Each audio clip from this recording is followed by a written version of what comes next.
Hello, civic students. In this presentation, we're just going to do a quick overview of how does government impact citizens and society. This is going to be a major focus of this course throughout the year, but right now we're just kind of taking a quick, broad overlook. So first off, let's talk about the different levels of government.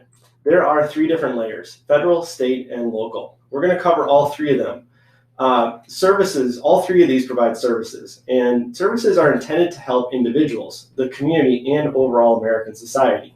So let's take a look at some of these services. First off, with the federal government. Now, this is the government that's based in Washington, D.C. So when I say federal, that means national government, and that means like our president, our Congress, our Supreme Court, all those different branches.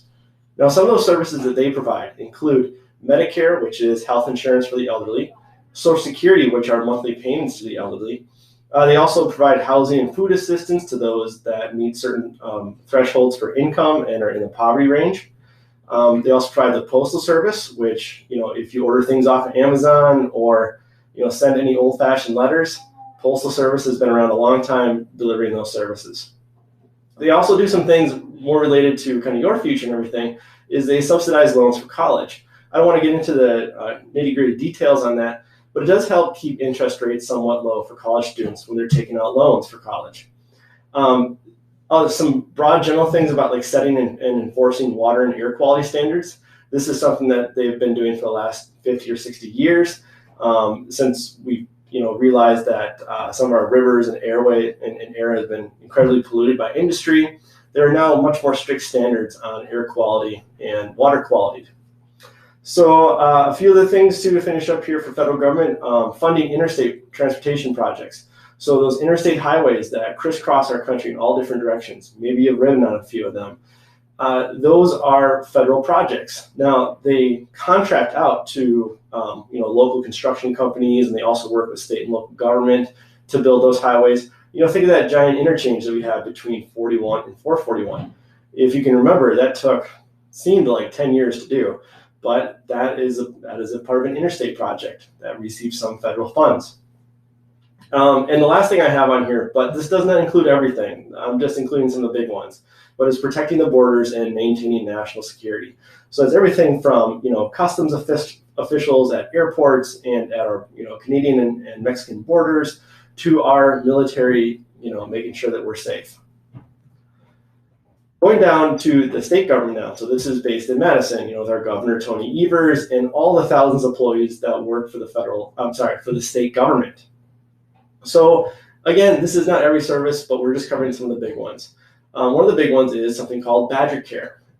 This is something that gets funding from the federal government and is health insurance for those that meet certain income thresholds in Wisconsin. So if you're living in poverty, you might be able to qualify for Badger Care, and you might get some or all of your medical services covered by the state.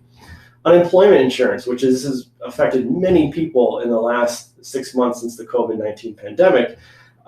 If you lose your job, not if you quit, but if you lose your job for something out of your control, you can apply for unemployment and receive weekly payments. This does have a time limit on it, although these time limits have been extended because of the COVID-19 pandemic. And there are certain rules and regulations. You don't get completely all of what you were making before when you're employed, but it can help somebody who is recently unemployed, keep themselves afloat with food and rent payments and things like that, and while they find another job. Another major department for Wisconsin, the Department of Natural Resources. This is everything from maintaining our state parks and state natural areas, our rivers and lakes, ponds, everything, to licensing for fishing and hunting. Our education system, which does receive some funds from the federal government, but is largely a state endeavor. And this is everything from our public university system, from the University of Wisconsin-Madison down to the University of Wisconsin Fox Valley, and all the way down to kindergarten as well. It provides funding, it provides guidance to school districts and standards of education as well. Licensing, and something that might be impacting you soon, driver's license. So these are state requirements for a driver's license, state tests you have to take, and of course the mandated driver's education course and everything. And also something else, which hopefully you're going to wait a while for, but is marriage. Think about if you've ever been to a wedding, what do they usually say? It's by the power invested in me by the state of Wisconsin. so marriage licensing. And then the last thing I got on here as a major one is law enforcement, and this is like state patrols and a variety of different enforcement activities, whether it's natural resources, whether it's enforcing laws, including things like courts. Okay, then our last level of government is local government, or Appleton. Now, for local government, many times local government is just supporting federal and state services. So local governments will receive money from the state and federal government to carry out certain things. For instance, like education, that partly comes from local funding from property taxes, and it also partly comes from funding from the state and federal government. And for education, we have something like our local school board, which as we will get into later in this module, can make some pretty big decisions and impact on your life. Like right now, we're fully online learning. Another thing to do is maintaining roads. Just a quick example for like a local roads project. As you should probably remember, if you've been here for more than a few years, the John Street project by Appleton East took a long time to do, and John Street was tore up for a while. It was in pretty rough shape for a long time, and now it's a nice new street. Another one, right where I live, is Oneida. If you remember, that was a 2-year project. So the city of Appleton has a big part of that as well. Voting locations. When we get to times when we have elections and everything, sometimes several times a year, like this year, the city helps either voters vote in person early, like going down to City Hall, mailing out ballots, or setting up voting locations throughout the city.